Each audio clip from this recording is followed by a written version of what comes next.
दमयंती का वर्णन आगे चलने वाली दासियों में उत्पन्न क्रमशः इसके उपरांत क्रम से देखी गई सखियों में बड़े हुए और अनंतर अपने दमयंती के अंगों में सौंदर्य जन्म देखने वालों के आश्चर्य समूह को बढ़ाती हुई दमयंती को राज समूह ने कटाक्षों से देखा। चिकनाहट, कृत्रिम जल तथा लेप के अभाव में प्रयत्नशील रत्नों की विशुद्ध किरण के समान वस्त्र वाली और भूषणों के हीराओं की कांति रूपी जल के मध्यगत प्रतिबिंबित समान कांति वाली सखियों के समूह वाली दमयंती को कटाक्षों से राज समूह ने देखा।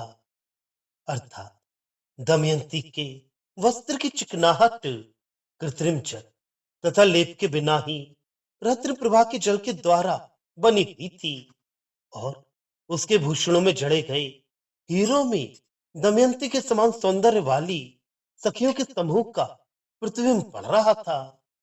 ऐसी दमयंती को राज समूह ने कटाक्षों से देखा। अंगराग, चंदन, कपूर आदि के लेप की सुगंध से उत्पन्न हर्ष से आया हुआ दमयंती के कर्णभूषण कमल के पास उड़ता हुआ कामदेव का दूत भ्रमर कान में मानो कुछ गुप्त काम संदेश कह रहा था।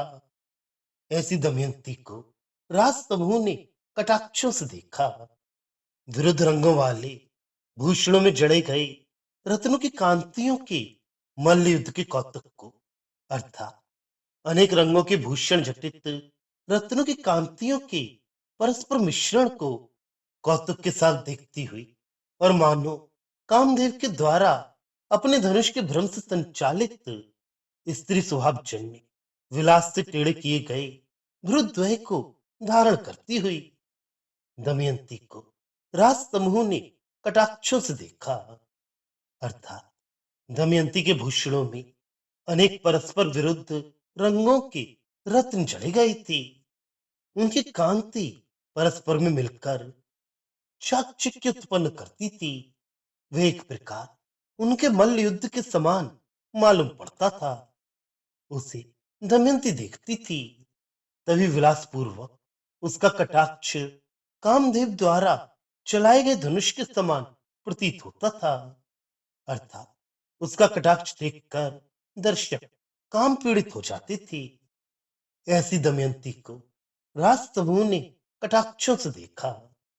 हर्षयुक्त कामदेव से अधिष्ठित संयुक्त शरीर वाली गंधयुक्त पुष्प तथा मलयानिल अथवा गंधयुक्त पुष्पों की हवा से सुवासित शरीर वाली और पतली पतली उंगलियों वाले हाथों से युक्त सखियों के समूह वाली अथवा पतली पतली डालियों अर्थात टहनियों के अग्रभाग फुनगों पर स्थित भ्रमरों के समूह वाली कल्प द्रुमों से भी अभिलाषी वसंत लक्ष्मी के समान याचकों के लिए कल्प द्रुम राजाओं से चाही जाती हुई उस दमयंती को राज समूह ने कटाक्षों से देखा।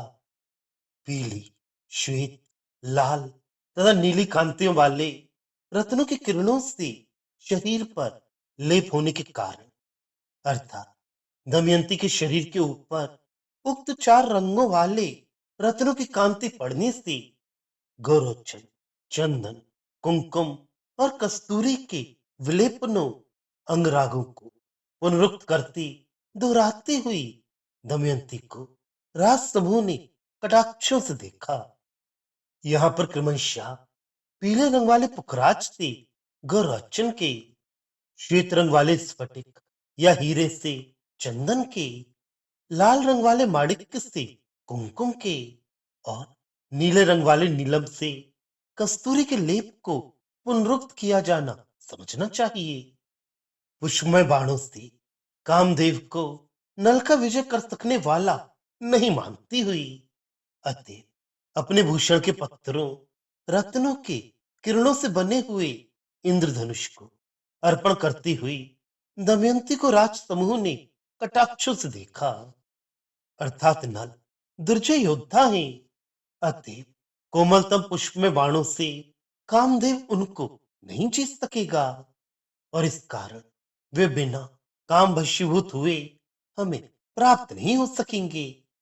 अतः उनको जीतने के लिए दमयंती ने अपने भूषणों में जड़े गए पत्थर रूप रत्नों की किरणों से बने हुए होने से अत्यंत दृढ़तम इंद्रधनुष कामदेव के लिए समर्पण करती हुई सी मालूम पड़ती है। अर्थात दमयंती के भूषणों में जड़े गए रत्नों की कांति इंद्रधनुष के समान रंग बिरंगी थी।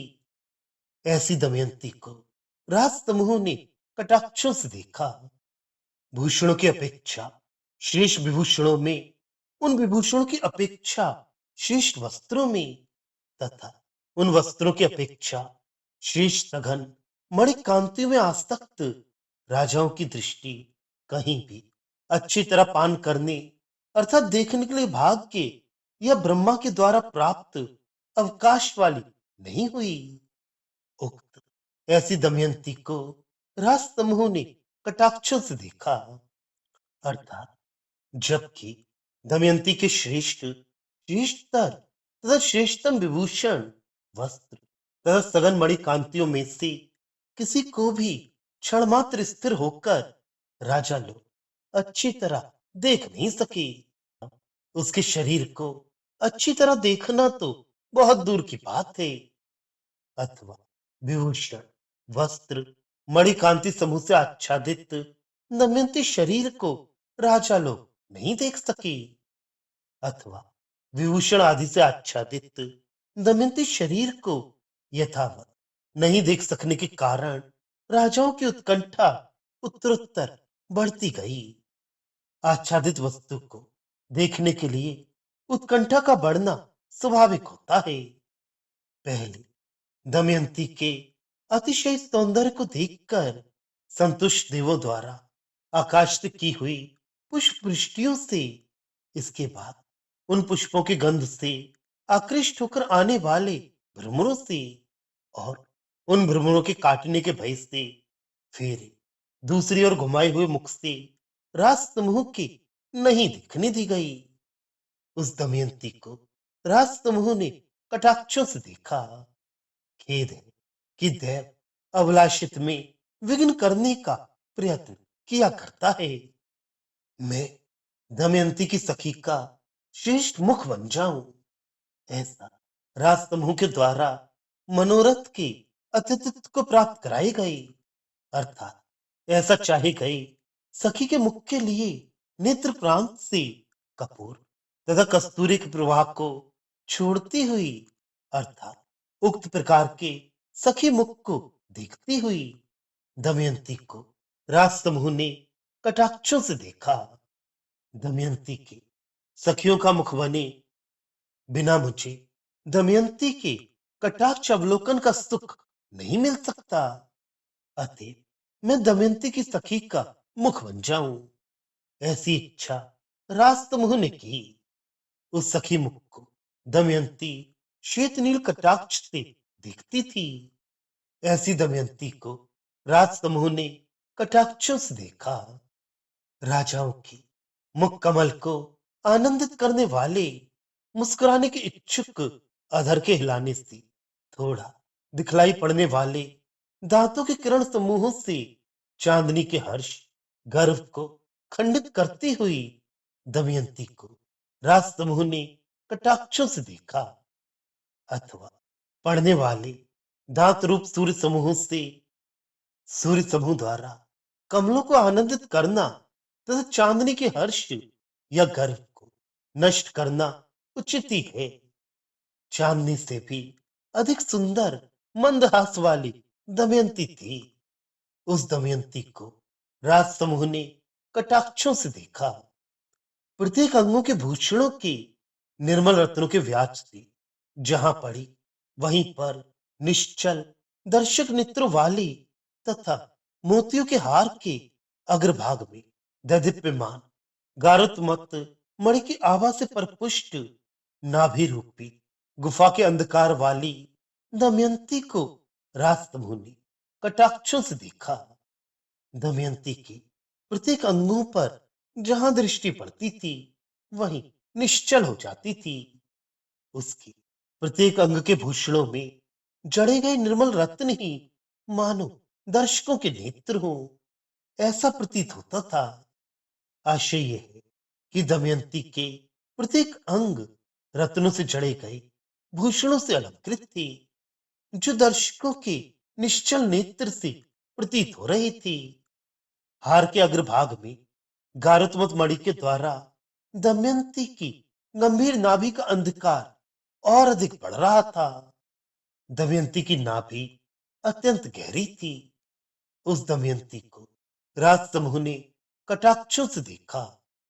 दमयंती के गौर वस्तु का सारभूत अर्थात अत्यंत गौर वर्ण स्मित से आश्चर्यित चंद्रकांति के उस स्मित की प्रशंसार्थ सिर कंपन की शोभा को दिखलाने के लिए स्वच्छंदता से सुशोभित चामर समूह रूप अनेक हंसियों द्वारा की गई है। लास्त लीला नृत्य विशेष जिसकी ऐसी दमयंती को राज समूह ने कटाक्षों से देखा, अर्थात अत्यंत गौरवर्ण दमयंती स्मित को देखकर चंद्रिका उसकी प्रशंसा के लिए सिर हिला रही है।